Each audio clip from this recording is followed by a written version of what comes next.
ბარიატრიული ქირურგია არის პათოლოგიური, იგივე მორბიდული სიმსუქნის ოპერაციული მკურნალობის ერთ-ერთი ძირითადი მიმართულება. ის ემსახურება ადამიანის ცხოვრების ხარისხისა და ჯანმრთელობის ზოგადი მდგომარეობის გაუმჯობესებას. ნიუ ჰოსპიტალში ტარდება სხვადასხვა ტიპის ბარიატრიული ოპერაციები, რომლის შედეგად ხდება წონის მნიშვნელოვანი კლება. თუმცა ოპერაციული მკურნალობის მეთოდის შერჩევა ხდება რა თქმა უნდა ინდივიდუალურად პაციენტის მდგომარეობიდან გამომდინარე.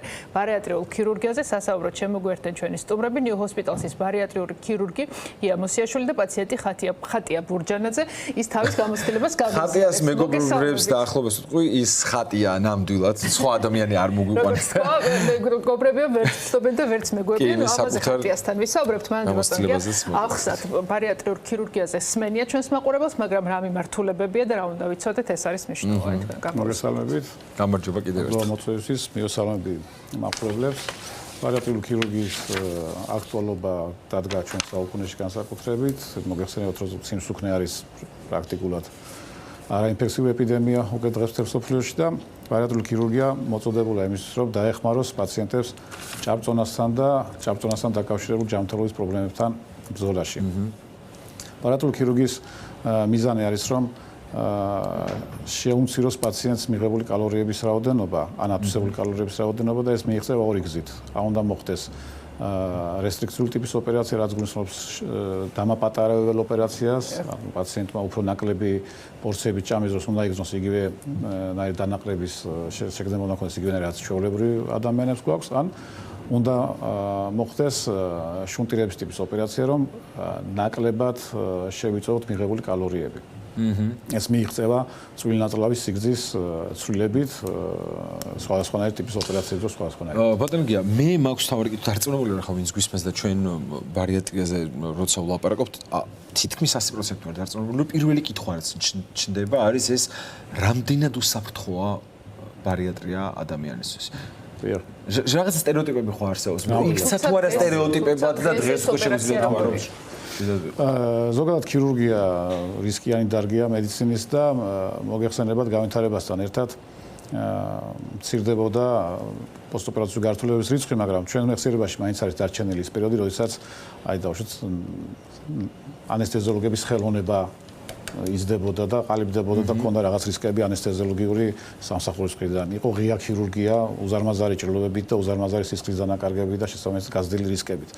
დღეს ეს ყველაფერი იმდენად არის ოპტიმიზირებული, რომ თვითონ ბარიატრიული ქირურგიის გართულებებით შეიძლება თავისუფლად შევადაროთ აპენდექტომიის და ნაღვლის ბუჯის ოპერაციების გართულების პროცენტს. და ყველაფერი განპირობებული იმით, რომ ჩვენ აღარ ვაკეთებთ დიდ ჭრილობებს, ჩვენ აღარ შევყავს პაციენტი საოპერაციოში ნახვიდან რამდენიმე საათში, ჩვენ აღარ ვიყენებთ ხელის ტექნიკას, უმეტესწილად რაღაც გამზადებული საკერავი აპარატები, მაღალხარისხოვანი გვაქვს, რომელიც აჩქარებს ოპერაციის წარმართვას და სიზუსტეს ნაკერების დადებისას. პაციენტი იმის გამო რომ ჭრილობები არ აქვს მუცლის წინაკედელზე, მალე აქტიურდება, რაც ძალიან გვიმცირებს თრომბოემბოლიური გართულებების რისკს. და ასე შემდეგ, ანუ ჩვენ ამას ვახცევთ ტექნოლოგიური პროცესების ხარჯზე. ტექნოლოგიის გვერდით მულტიდისციპლინური ჯგუფის არსებობას რა მნიშვნელობა აქვს და ამ კუთხით რა სთავაზობს ნიუ ჰოსპიტალსი პაციენტებს?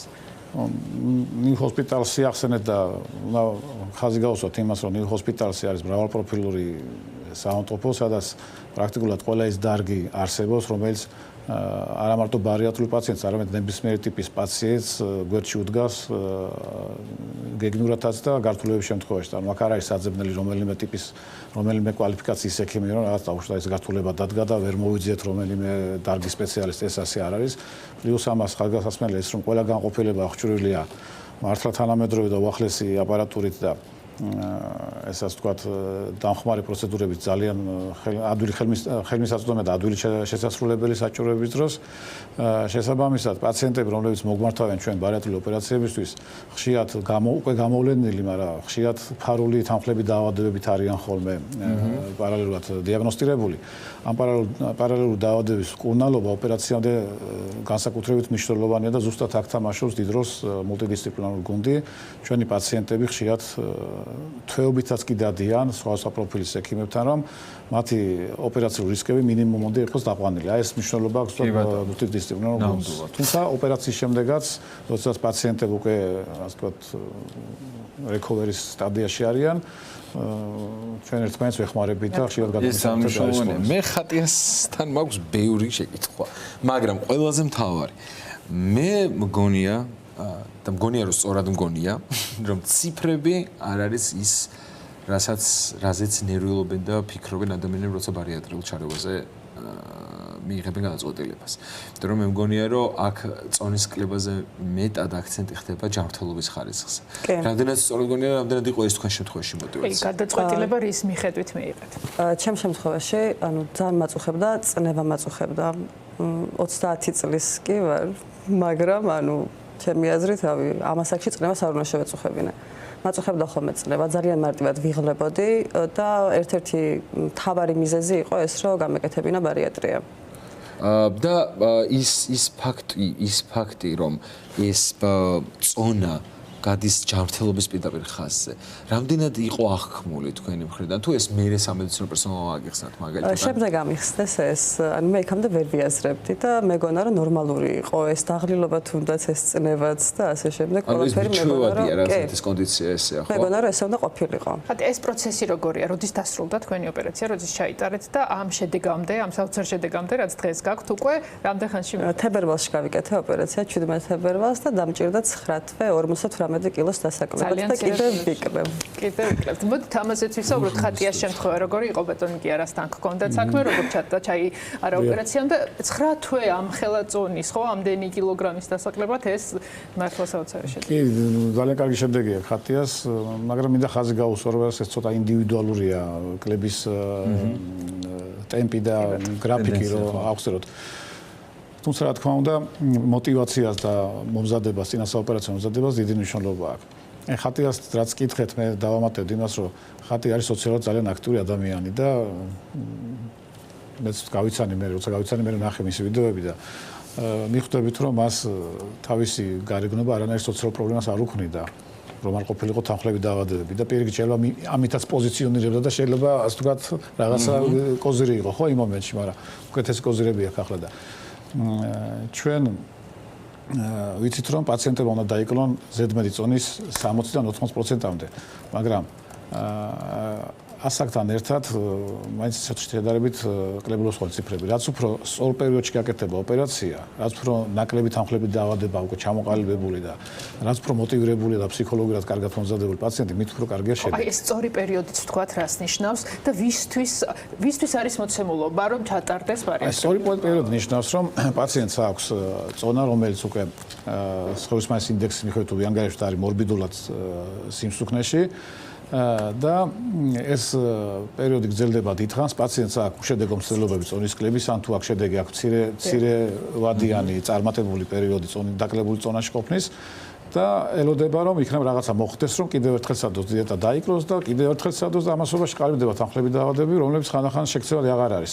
შეუქცევადი თანხლები დაავადებების შემთხვევაში ოპერაციის ეფექტურობა იმდენი აღარ არის, თუმცა რა თქმა უნდა ის დაავადების მიმდინარეობა მაინც უმჯობესდება და არ შეიძლება იმას რაც იყო ოპერაციამდე, მაგრამ ჩვენ არ უნდა ველოდოთ რომ არაუშავს გვაქვს არტერიული ჰიპერტენზია, გვაქვს სახსრების ტკივილი, გვაქვს დისლიპიდემია, გვაქვს დილის აპნოე და ნუ არა და უცებ 25 წლის და 30 და 35 წლის შემდეგ გადავწყვიტოთ ოპერაციის გაკეთება. ჩვენ გვაკითხავენ პაციენტები, რომლებიც არიან 61, 63, 66 წლის და რომ შევკრიბავთ ანამნეზს, აღმოჩნდება რომ ამ პაციენტებს წონა აწუხებთ არა 10 წელია, არამედ 40 წელია, აი პირველი ფეხმძიმნობის შემდეგ, აი რაღაცა იქ რაღაცა მოხდა ავარიაში მოვყევი მე ვიწექი და რვავდექი რომ მოვიმატე 10 კილო იმის შემდეგ დავიწყე და ასე არ არის საჭიროც და თუ ჩვენ არ მივიღეთ მყარი შედეგი კონსერვატიული მეთოდებით აუცილებლად დავფიქრდეთ რომ სიმსუქნე მეტი პრობლემა იქნება ვიდრე ბარიატრიული ოპერაციით მიღებული სარგებლობა. ხადია. მე ეთერამდე ერთი მაგალითი მოგიყევი და მე კიდე უფრო საოცარი მაგალითი ის გამახსენდა, როდესაც ჩემი ერთ-ერთი იურიდიული დაცვის ქვეშ ყოფი ადამიანი ვნახე 6 თვიანი შუალედის შემდეგ იმიტომ რომ პროცესი გადაიდო მოგეხსენებათ ესე იწელება ხოლმე პროცესები შემდეგ პროცესზე ერთად ვიდექიდან და ვერ ვიცანი რამდენად ცვლის ადამიანების ცხოვრების წესს, ხასიათს, ხალის და რა შეიძლება თქვენ უთხრათ იმ ადამიანებს, ვინც დღეს შეიძლება ორჭოფობდეს, ან ეშინოდეს, ან ფიქრობდეს ღირს თუ არა ოპერაციის ჩატარება. არ ვიცი. ჩემს შემთხვევაში საერთოდ რადიკალურად შეიცვალა ჩემი ცხოვრება, მით უმეტეს არ მეგონა რომ ესე მოხდებოდა და არ მეგონა რომ წონა რაღაცაში დაბრკოლებას მიქმნიდა. მაგრამ თურმე ძალიან ბევრ რაღაცაში ქმნის დაბრკოლებას. თუნდაც ტანსაცმელების მაღაზიაში რომ შედიხარ და ბოლო ზომას არ ეძებ და ეძებ ყველაზე პატარას ან პატარაზე ოდნავ დიდს და ასე შემდეგ. ძალიან დიდი ბედნიერებაა და არა მხოლოდ ტანსაცმელი, ანუ ყველანაირად აქტიურდები და ვინც ამ ოპერაციაზე ფიქრობს, პირველ რიგში იმას ვურჩევ, რომ ეს არავის გამო არ გააკეთოს და გააკეთოს საკუთარი თავის გამო აუცილებლად. ეს არის ალბათ ყველაზე მთავარი რჩევა. რა სჭირდება, როგორ უნდა იყოს მზად ოპერაციისთვის პაციენტი? ფსიქოლოგიურ განწყობას ამ ყველაფერს ანუ რა მნიშვნელობა აქვს? როგორც უკვე გითხარით, თავის ჩვენებები აქვს ოპერაციას, პაციენტს უნდა კონდეს ოპერაციის ჩვენება. ეს ჩვენება არის უმეტესად მაინც დამოკიდებული მის სხეულის მას ინდექსზე, რომელიც გამოითვლება სხეულის მასისა და სიმაღლის მიხედვით და უნდა კონდეს ნაცადი კონსერვატული მეთოდების წონის კლება და არ უნდა ქონდეს ასე ვთქვათ, მყარი შედეგი რო ვერ მიიღო, ეს ერთ-ერთი ჩვენება უნდა იყოს გამხდარი. თუ პაციენტს ნაცადი არ აქვს წონის კლება არაოპერაციული გზით, ჩვენ მას ოპერაციისთვის არ ვამზადებთ. ჩვენ მაინც ვაძლევთ ცდის საშუალებას, რომ წონა დაიკლოს. შემდეგ მომზადების დავამატებთ, რომ მომზადება არის ძალიან ხანგრძლივი პროცესი, როდესაც პაციენტი არის, როგორც წეგან გითხარით, ხანგრძლივად მსუქანი და თანხლები დაავადებები არიან გააქტიურებული და არ არიან ადვილად სამართავი. ამ შემთხვევაში ჩვენ გვიწევს ეს ყველაფერი მოვაწესრიგოთ იმ ზონაზე, რომ ოპერაციის რისკები იყოს მინიმუმამდე მიყვანილი. და ხანდახან შეიძლება ეს პროცესი გაგრძელდეს 2, 3, 4 თვეც კი.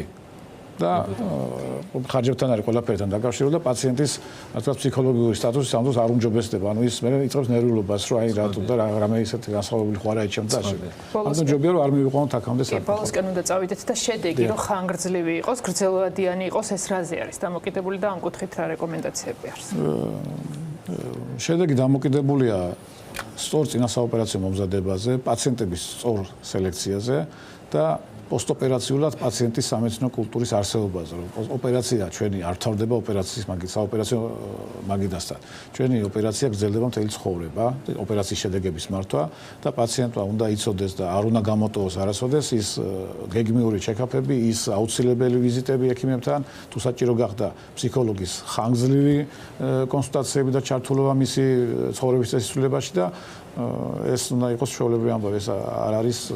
თუმცა ხათი ალბათ როცა ასეთი შედეგი გაქვს, ეს ყველაფერი ძალიან მარტივდება და ძალიან დიდი ენთუზიაზმით მიყვებით ალბათ შემდეგ ყველა იმ რეკომენდაციას, რაც არის ოპერაციის შემდეგ. კი ბატონო, ყველა რეკომენდაციას მიყვები აბსოლუტურად. ძალიან დიდი მადლობა სტუმრებისთვის, მადლობა ისტორიის გაზიარებისთვის და გისურვებთ ჯანმრთელობას თქვენს და იმ ადამიანებსაც, ვინც ამ გზას ადგენენ ახლა. დიდი მადლობა. დიდი მადლობა დაგემშვიდობებით.